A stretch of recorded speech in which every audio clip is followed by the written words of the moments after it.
ঘোষ তার একটা Facebook post তুমি নিশ্চয়ই দেখেছো। পুলিশের পোশাকে তিনি সেখানে ধরা দিয়েছেন, আর অভিনয় সেটে পুলিশের পোশাকে কমিশনকে ব্যঙ্গ করেছেন তিনি।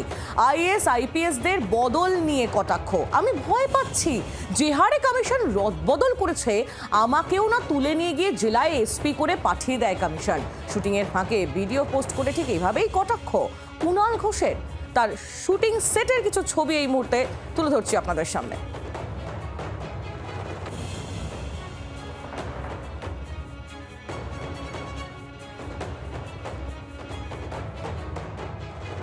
আমি কুণাল ঘোষ দুলাল দে পরিচালিত ফাঁদ ছবির শুটিংয়ে রয়েছি। এখানে শুটিং চলছে, আমি কিন্তু এখানে পুলিশ, আমার কাজ শেষ, কিন্তু আমি বেরোতে ভয় পাচ্ছি, মানে প্রবল ভয় পাচ্ছি। মানে যে রেটে রদবদল চলছে আইপিএসদের, ইলেকশন কমিশন এখান থেকে আমায় তুলে নিয়ে কোনো জেলায় না এসপি করে পাঠিয়ে দেয়। ফলে আমি এখান থেকে বেরোবো কি বেরোবো না আমি অত্যন্ত চিন্তিত। যেখান থেকে পারছে লোক এনে রদবদল ওসব করে হবে না। যতই করো হামলা, জিতবে আবার মমতা ব্যানার্জির বাংলা। কুণাল ঘোষের বক্তব্য আপনারা শুনলেন। আমরা কথা বলবো আমাদের সঙ্গে প্রবীর চক্রবর্তী এই মুহূর্তে আমাদের সঙ্গে রয়েছেন প্রতিনিধি টেলিফোনে। প্রবীর, তোমার কাছ থেকে যেটা জানার চেষ্টা করব, কুণাল ঘোষ তিনি এই মুহূর্তে একটা অন্য চরিত্র করছেন, তিনি পুলিশের পোশাক পরে রয়েছেন, কিন্তু তিনি কটাক্ষ করছেন একেবারে রাজনীতিক হিসাবে এবং তার কটাক্ষের তীরে একেবারে কমিশন। দেখো, একটি নতুন ছবির শুটিং এ কুণাল ঘোষ সেখানে দাঁড়িয়ে তিনি যে চরিত্র অভিনয় করছেন সেটা হচ্ছে পুলিশে।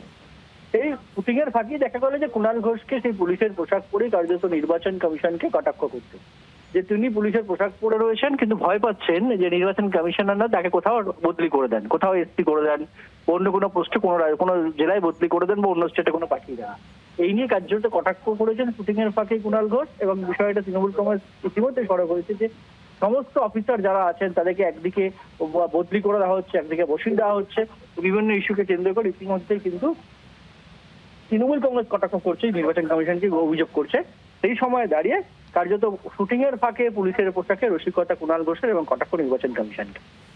একেবারে প্রবীর, ধন্যবাদ আমাদের সঙ্গে টেলিফোন লাইনে থাকার জন্য। কুণাল ঘোষ তিনি তার ছবির যে শুটিং সেট সেখানকার ছবি দেখতে পাচ্ছেন এবং সেখানে পুলিশের বেশে কুণাল ঘোষ একেবারে রসিকতার সুরেই কটাক্ষ করছেন নির্বাচন কমিশনকে। কারণ নির্বাচনে নির্ঘণ্ট একেবারে রবিবার বিকেল 4টার সময় ঘোষণা হওয়ার পর থেকেই আমরা দেখতে পাচ্ছি রদবদল, একেবারে মুখ্য সচিব থেকে শুরু করে পুলিশের শীর্ষ স্তর পর্যন্ত যে রদবদল হয়েই চলেছে, তা নিয়ে কুণাল ঘোষের এই কটাক্ষ একেবারে রসিকতার সুরে কমিশনকে বিঁধছেন তিনি।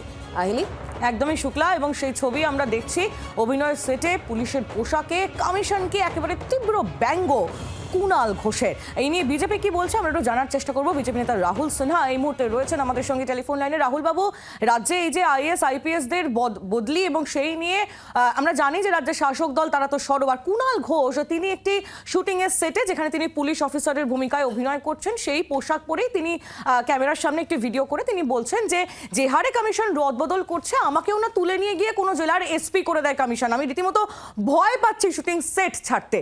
একবার ব্যঙ্গ করে তিনি কমিশনকে কটাক্ষ করছেন, কি বলবেন? না, এই ব্যাপারে কমিশনই বলতে পারবে, এই ব্যাপারে আমাদের কিছু বলার নেই। কমিশন যেটা করছে সেটা কমিশনের কাজ, আর এই ব্যাপারে কোনো কিছু বলার হলে কমিশন বলবে। কিন্তু আমি প্রশ্ন করতে চাই কুণাল বাবুকে, মাত্র 20 দিন আগে 85 জন পুলিশ অফিসারকে মমতা ব্যানার্জি বদল করেছেন, সেটা কিসের জন্য করেছেন? আর যদি এই 85 জন অযোগ্য হয় তাহলে এতদিন তাদের সেই পদে রাখলেন কেন? আর ইলেকশন ঘোষণার ঠিক 20 দিন আগে 85 জন পুলিশ অফিসারকে তাদের বদল করতে হলো। অতএব গুটি সাজিয়েছিলেন, সেই গুটিটা এলোমেলো হয়ে গেছে, এখন সেই কারণে এত চিন্তা, এত চিৎকার। রাহুল বাবু, ধন্যবাদ আপনাকে। বাংলার আওয়াজ, বাঙালির আবেগ, জি 24 ঘন্টা।